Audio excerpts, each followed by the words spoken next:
Ah oui, ça, indéniablement. Elle est, là encore, comme je vous le disais, c'est une enfant de la télé. Donc elle sait tout l'intérêt qu'elle a à entretenir de bonnes relations avec les journalistes.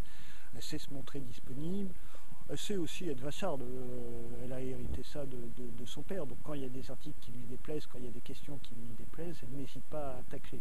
Bon, elle le fait à sa manière, avec son style, qui est certainement moins abrupt, moins soudard que ne faisait son père, qui était capable de prendre le journal.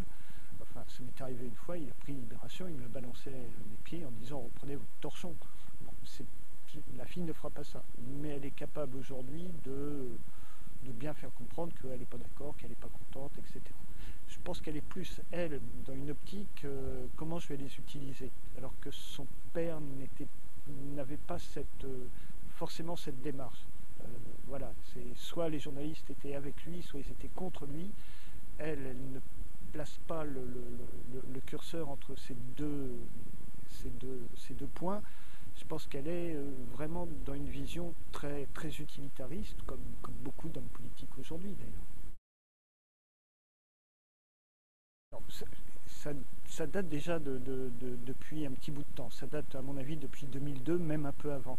Alors là, il se trouve que Marine Le Pen est entourée d'une jeune génération de quadras qui ont commencé à militer très jeunes au FN, uniquement attirés par le nom de Le Pen, qui ont toujours été dans l'opposition, qui aujourd'hui en ont un peu ras-le-bol, qui veulent faire passer leurs messages, qui veulent faire passer leurs idées et surtout qui veulent les mettre en œuvre. C'est toute une génération qui veut le pouvoir. Et automatiquement, ils ont des relations beaucoup plus normales avec les journalistes que ne l'auraient les vieux militants qui, là encore, venus soit de l'OAS, soit, pour les plus anciens, de la période vichiste, considéraient la presse comme fondamentalement ennemie. Là, on n'est plus du tout dans les mêmes genres de relations. Il y aura forcément il y aura forcément des périodes de tension beaucoup plus fortes, et notamment à l'approche du premier tour des élections présidentielles, parce que les enjeux vont se crisper, vont se durcir, donc ça va forcément à des moments ou à un autre monter un peu en tension. Maintenant, je crois que par rapport à d'autres partis, Marine Le Pen, ni le Front National, d'ailleurs l'ensemble, ne veulent véritablement exercer un contrôle sur leur image. D'abord parce qu'ils ne savent pas très bien comment faire. Ils n'ont pas de spin doctor en communication, ils n'ont pas des grandes boîtes pour les conseiller.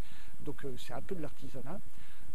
Et ensuite, ils n'en ont pas les moyens humains. Ça nécessite des gens pour tout contrôler, etc. Donc ils ne sont pas pour le moment dans cette logique-là. Donc ils préfèrent, ce qui est devenu d'ailleurs un argument de vente, entre guillemets, c'est on la joue nature.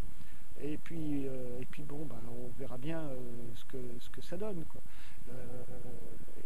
Un exemple entre mille, pendant sa campagne électorale, Ségolène Royal interdisait qu'on la photographie en train de manger ou de boire.